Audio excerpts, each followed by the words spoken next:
because I just did what I felt like I needed to do for my survival.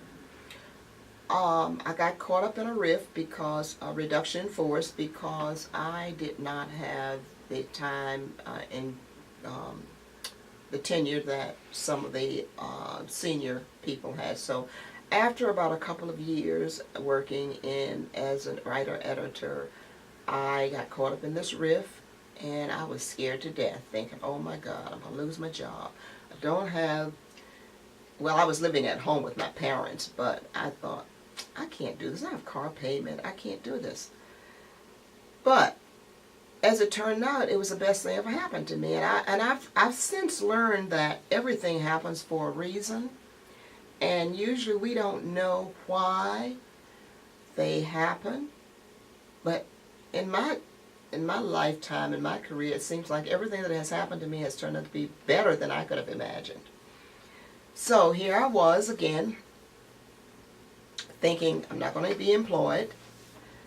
But as it turned out, at that time we had the numbered armies. So 2nd Army, which was headquartered at Fort Meade, Maryland, they had an opening for an intern at that time we called it civilian personnel, but now it's human resources. So I was offered the position. Again, okay, I'll take it. Hope I don't have to move. But I was able to intern at Fort Lee in the personnel office. And it was so interesting because that position had potential to a higher grade than the one that I was ripped from. Had potential to an 11. And I thought, wow, I'm really doing something. If I can just earn $10,000 before I am 30 years old. That was my goal. Because your father had never earned any more than $10,000. My father had never earned it. Right. And my goal was to earn $10,000. I mean, at that time, $10,000 was a lot of money. Because, okay, to put it in perspective, I could buy a T-bone steak for less than $1 a pound. So that was a lot. That's a lot of money. That was a lot of money. My first car I was able to purchase for, I remember very well, was $2,800 plus some dollars. And I'm thinking, oh boy, I will never, ever pay more than $3,000 for a car. Now, did you have problems buying that car because you were African American? Because I was a female. Oh. My dad had to sign. A female of childbearing age. That's the way it was then. So, So if you were a female of childbearing age, you had to have a male sign for you. I had to have a male sign for me. So my dad signed for my first car. I bought in 1963 a Rambler, white with red and black interior. I was so excited.